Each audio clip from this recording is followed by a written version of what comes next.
ओम नमो भगवते वासुदेवाय। कृष्णानन्दं वासुदेवं हरि। भगवान की माता पिता से भेंट, उग्रसेन का राज्य अभिषेक, श्री कृष्ण बलराम का विद्या अध्ययन, गुरु पुत्र को यमपुर से लाना, जरासंध की पराजय, काल यवन का संहार तथा मुचुकुंद द्वारा भगवान का स्तंभन। व्यास जी कहते हैं, भगवान के अलौकिक कर्म देखकर वसुदेव और देवकी को उनके भगवत भाव का ज्ञान हो गया। यह देख भगवान श्री हरि ने यदुवंशियों को मोहनी के लिए वैष्णवी माया फैलाई और कहा, माता और पिताजी, मैं तथा भैया बलराम बहुत दिनों से आपके दर्शन के लिए उत्कंठित थे।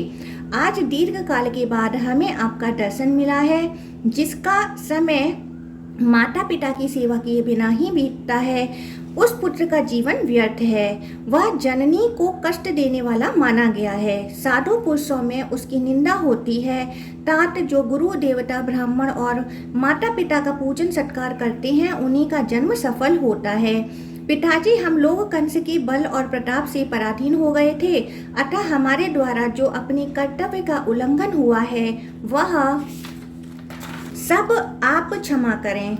यूं कहकर दोनों भाइयों ने माता पिता को प्रणाम किया, फिर क्रमशः यदुकुल के सभी बड़े बूढ़ों का चरण स्पर्श किया। इस प्रकार अपनी विनयपूर्ण बर्ताव से समस्त पूर्ववासियों के मन में अपने प्रति स्नेह का संचार कर दिया। कंस के मारे जाने पर उसकी पत्नियां और माताएं शोक और दुख में डूब गईं तथा उसको सब ओर से घेरकर अनेक प्रकार से विलाप करने लगीं। उन्हें घबराई हुई और दुखी देख श्री कृष्ण ने स्वयं भी नेत्रों से आंसू बहाते हुए उन सबको सांत्वना दी। उग्रसेन को कैद से छुड़ाया और अपने राजपद पर अभिषिक्त कर दिया। राज्य आसन पर बैठने के बाद उग्रसेन ने अपने पुत्र के तथा अन्य मरे हुए व्यक्तियों के पारलौकिक कार्य किए। मृतकों की और्वदेहिक क्रिया करने के पश्चात जब उग्रसेन पुनः सिंहासन पर बैठे, तब श्री कृष्ण ने उनसे कहा, महाराज, जो भी आवश्यक कार्य हो उसके लिए मुझे निशंक होकर आज्ञा दें। जब तक मैं आपकी सेवा में मौजूद हूँ, तब तक आप देवताओं को भी आज्ञा दे सकते हैं। फिर इस पृथ्वी के राजाओं की तो बात ही क्या है। उग्रसेन से यूं कहकर श्री कृष्ण वायु देवता से बोले, वायु, तुम इंद्र के पास जाओ और उनसे मेरा यह संदेश कहो। इंद्र, तुम अभिमान छोड़कर महाराज उग्रसेन को सुधर्मा सभा दे दो। श्री कृष्ण कहते हैं, यह राजा के योग्य उत्तम रत्न है, अतः सुधर्मा सभा में यदुवंशियों का बैठना सर्वथा उचित है। भगवान के यूं कहने पर वायुदेव ने सचिपति इंद्र से सब कुछ कहा। इंद्र ने वायु को सुधर्मा सभा दे दी। वह दिव्य सभा सब रत्नों से संपन्न थी। गोविंद की भुजाओं की छत्र छाया में रहने वाले यादव वायु द्वारा लाई हुई उस सभा का उपभोग करने लगे। श्री कृष्ण और बलभद्र संपूर्ण विद्याओं के ज्ञाता तथा पूर्ण ज्ञान स्वरूप थे। तथापि शिष्य और आचार्य की परंपरा को सुरक्षित रखने के लिए उन्होंने काश्य गोत्र में उत्पन्न अवंतीपुर निवासी सांदीपन जी के यहाँ विद्या अध्ययन के लिए यात्रा की।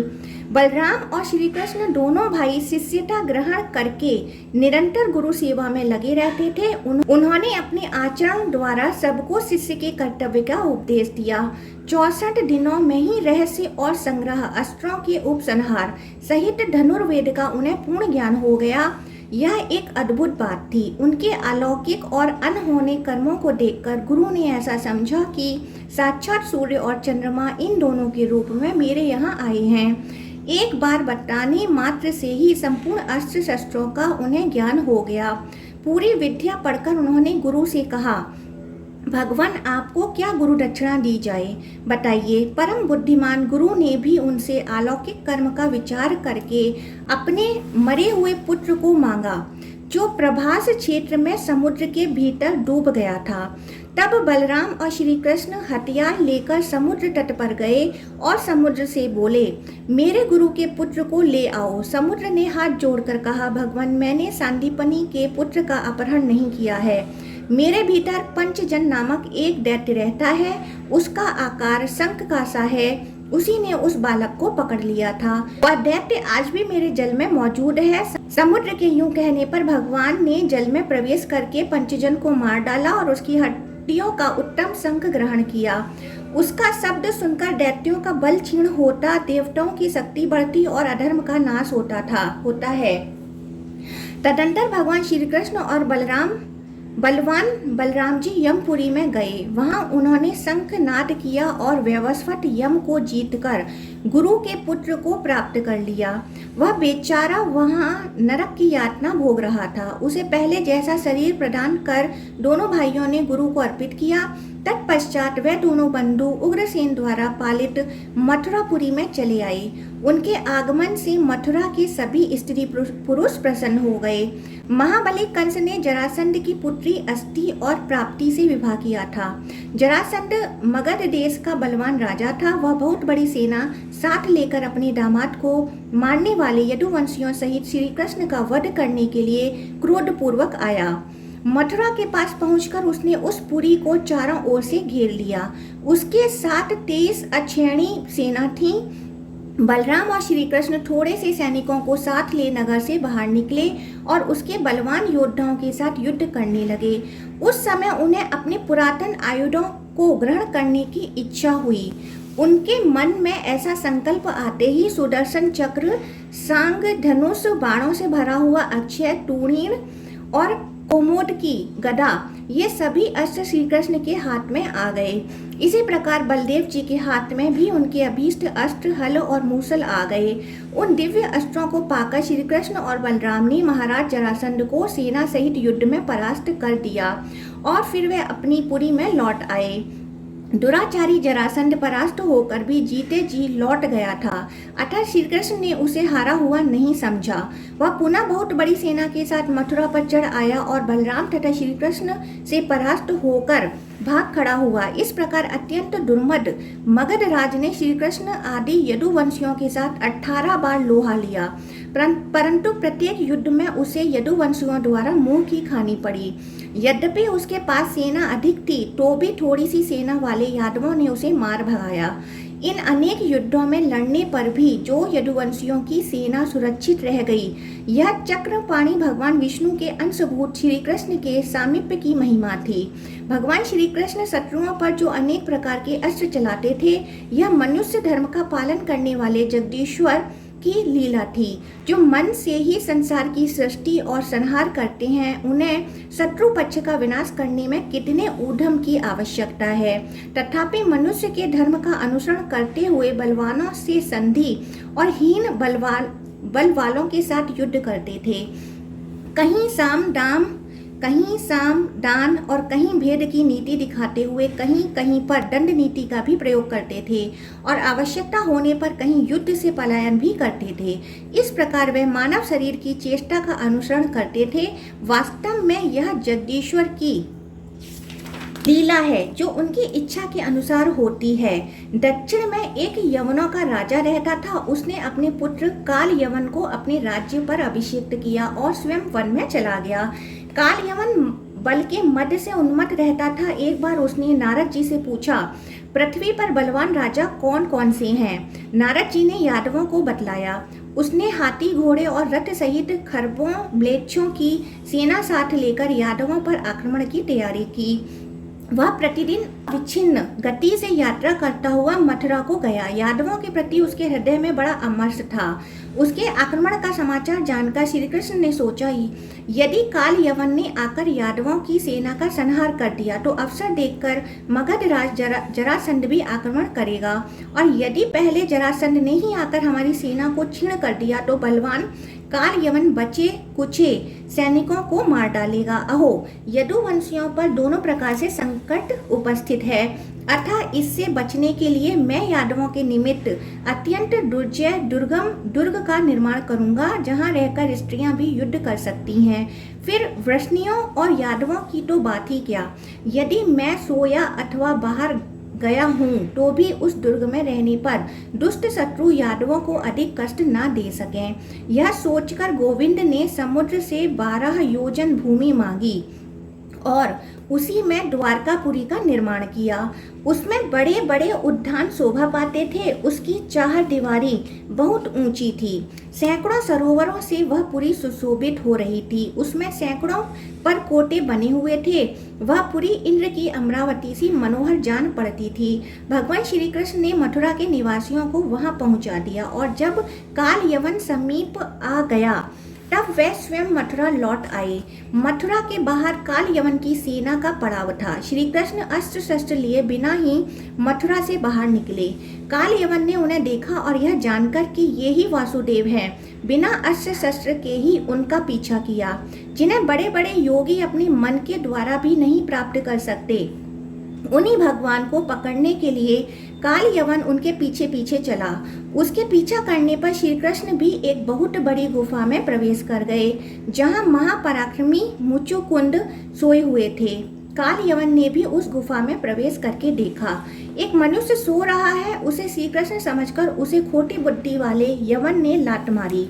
मुचुकुंद की आंख खुल गई और वह यवन राजा की दृष्टि पड़ते ही उनकी क्रोधाग्नि से जलकर भस्म हो गया। पूर्व काल में राजा मुचुकुंद देवासुर संग्राम में युद्ध करने के लिए गए थे। वहां उन्होंने बड़े बड़े दैत्यों को परास्त किया। युद्ध समाप्त होने पर उन्हें नींद सताने लगी। तब उन्होंने देवताओं से दीर्घ काल तक निद्रा में पड़े रहने का वरदान मांगा। देवताओं ने कहा, राजन, जो तुम्हें सोते से उठा देगा वह तुम्हारे शरीर से उत्पन्न हुई अग्नि से तत्क्षण जलकर भस्म हो जाएगा। इस प्रकार पापी काल यवन को भस्म करके राजा ने मधुसूदन से पूछा, आप कौन हैं? वह बोले, मैं चंद्रवंश के भीतर यदुकुल में उत्पन्न वसुदेव पुत्र श्री कृष्ण हूँ। यह सुनकर उन्होंने सर्वेश्वर श्री हरि को प्रणाम करके कहा, भगवान, मैंने आपको पहचान लिया। आप श्री हरि के अंशभूत साक्षात परमेश्वर हैं। पूर्व काल में गागर्य ने कहा था, 28वें द्वापर के अंत में यदुकुल में श्री हरि का अवतार होगा। वह अवतारधारी श्री हरि आप ही हैं, इसमें तनिक भी संदेह नहीं है। आप मृत्यु लोक के प्राणियों का उपकार करने वाले हैं। आपके इस महान तेज को मैं नहीं सह सकता। आपकी वाणी महामेघ की गंभीर गर्जना के समान है। देवासुर संग्राम में दैत्य पक्ष के महान योद्धा भी आपके जिस महान तेज को सहन न कर सके, वही तेज आज मेरे लिए भी असह्य है। संसार सागर में पड़े हुए जीव के लिए एकमात्र आप ही परम आश्रय हैं, शरणागतों की पीड़ा दूर करने वाले हैं। भगवान, मुझ पर प्रसन्न होइए और मेरे अमंगल को हर लीजिए।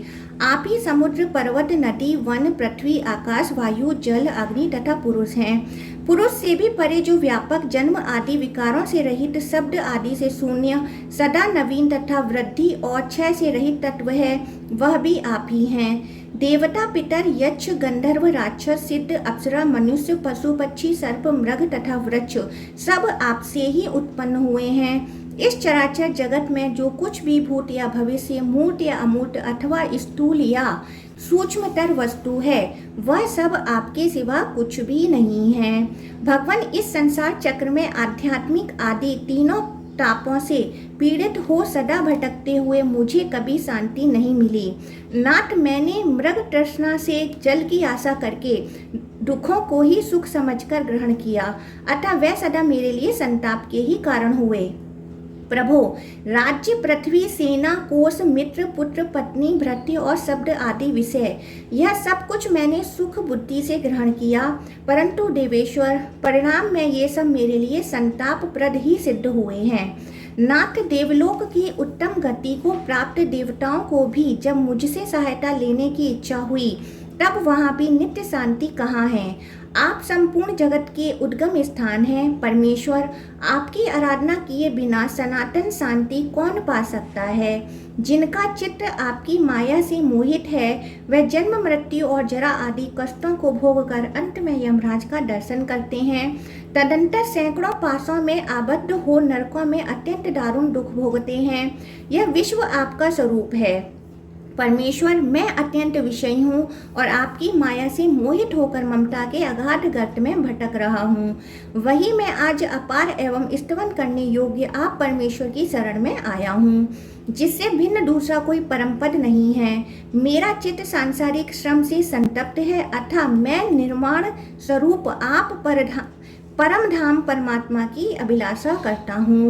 व्यास जी कहते हैं, परम बुद्धिमान राजा मुचुकुंद के इस प्रकार स्तुति करने पर आदि अंत रहित सर्वभूतेश्वर श्री हरि ने कहा, नरेश्वर, तुम अपनी इच्छा के अनुसार दिव्य लोक में जाओ और मेरे प्रसाद से उत्तम ऐश्वर्य से संपन्न होकर वहाँ के दिव्य भोग भोगो। तत्पश्चात इस पृथ्वी पर श्रेष्ठ कुल में तुम्हारा जन्म होगा। उस समय तुम्हें अपने पूर्व जन्म की स्मृति बनी रहेगी और मेरी कृपा से तुम मोक्ष प्राप्त कर लोगे। यह सुनकर राजा ने जगदीश्वर भगवान श्री कृष्ण को प्रणाम किया और गुफा से निकलकर देखा तो सब मनुष्य छोटे छोटे दिखाई दिए। तब कलयुग आया जान वे तपस्या करने के लिए गंधमादन पर्वत पर भगवान नर नारायण के आश्रम में चले गए। श्री कृष्ण ने भी युक्ति से शत्रु का वध कराकर मथुरा में हाथी घोड़े और रथ से सुशोभित उनकी सारी सेना अपने अधिकार में कर ली तथा द्वारका में ले जाकर राजा उग्रसेन को समर्पित कर दी। अब संपूर्ण यादव शत्रुओं के आक्रमण की आशंका से निर्भय हो गए। ओम नमो भगवते वासुदेवाय।